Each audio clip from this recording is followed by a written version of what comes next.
We're Daniella and Jalen, and we've been traveling North America full time for over a year now in our self-converted dream home on wheels, Grumpy the School Bus. On this channel, we take you along the journey with us and our 3 cats, so be sure to hop on the bus for breathtaking views, incredible eats, and all the wonderful people we meet along the way. After a long 2 months of being stationary in our bus in Asheville, the time has finally come to set off on our next adventure. And this time, we wouldn't be alone. Meeting another couple in our hometown that's also building out a Skoolie made bus projects that much more enjoyable. Upgrading our solar and fixing our tile shower, to name a few. We made sure to align our time in Asheville with them so that we could hit the road together. Driving across the country with friends was an incredible feeling, and it being their first trip ever made things even more special. As soon as January hit, we were all so ready to hit the road, but because this is bus life, of course, things did not go as planned. After almost 3 months of being stationary, we are finally hitting the road again with our friends in their bus for their first voyage out. Super stoked. Before we could even gas up to get on the freeway, we had already encountered our first roadblock. We found a coolant leak. Never a dull moment in bus life. We were so discouraged we almost told our friends to hit the road without us, and that we would meet up with them later down the road. Spewing a little bit of coolant. It should be an easy fix. We're just going to cut a little bit of the hose off because it's literally torn at the seam. Left by the seat more. Did you find them? Nice. Okay, cool. Thankfully, it was a quick fix at the gas station, and we were back on the road. The goal of this journey was to get from North Carolina to Texas, drop off our friends in Austin, where they'll be spending the next few months, and Jalen and I would continue all the way to the Pacific coast.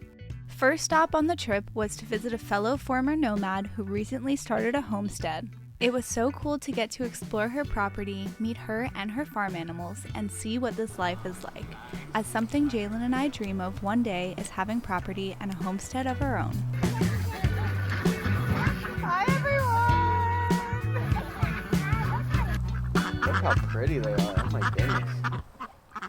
After working during the day and having a peaceful place to relax for the evenings, it was time to get back on the road. We made a couple stops in Georgia to visit Joel's family and friends, took some time to explore the town of Columbus, and spent the night at a cozy Cracker Barrel before heading to New Orleans for the weekend. Over the past year, I-10 has become very familiar to Jalen and I, taking almost this exact route on our first trip in the bus.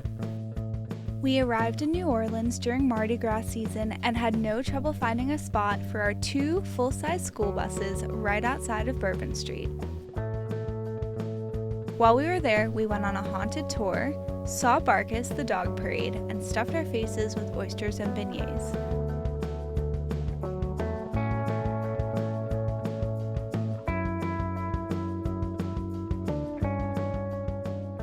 A week into the trip and things were altogether too smooth.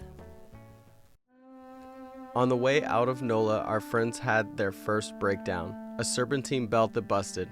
Coincidentally, the same first breakdown that we encountered.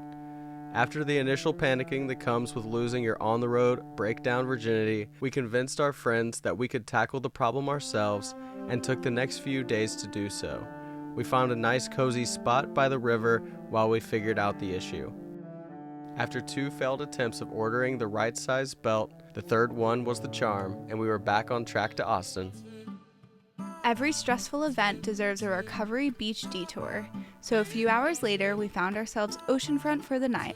If you think we've been through enough curveballs on this journey so far, you're sadly mistaken.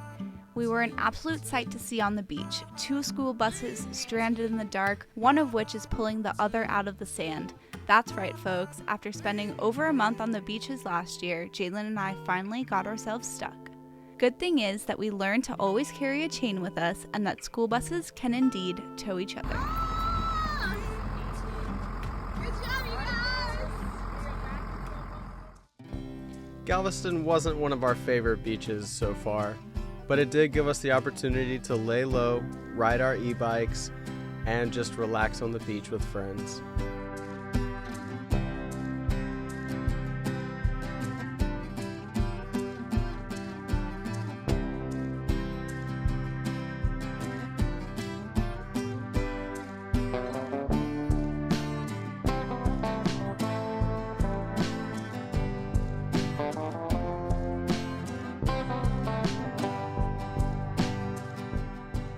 We left Galveston to make it to our final caravan spot, Austin, Texas. We spent the past month making lasting memories with our good friends, and we're very sad to part ways. So sad, in fact, that we spent 2 additional weeks stealth camping with them on the streets of East Austin.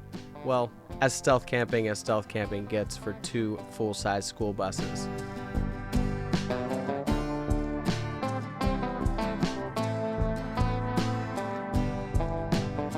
Our good friend from out of town made the trip to come visit us in the city, and after a year of travels, we finally had our first overnight guest in the bus.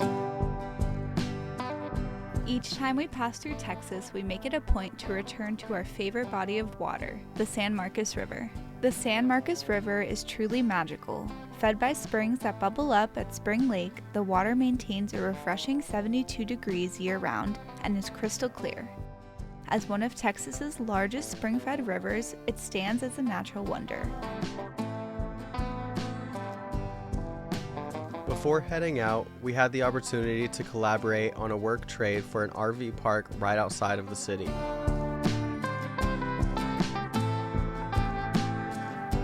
This was the perfect place to reset, do some yoga, and a batch of laundry before continuing on our journey to the West Coast. We said farewell to our friends with a barbecue, knowing it wouldn't be the last time we meet on the road for another caravan. The last night to go. That's devastating. It is devastating. Thank you for joining us on part 1 of our cross-country road trip. If you liked this video, don't forget to subscribe to see the rest of our journeys out west.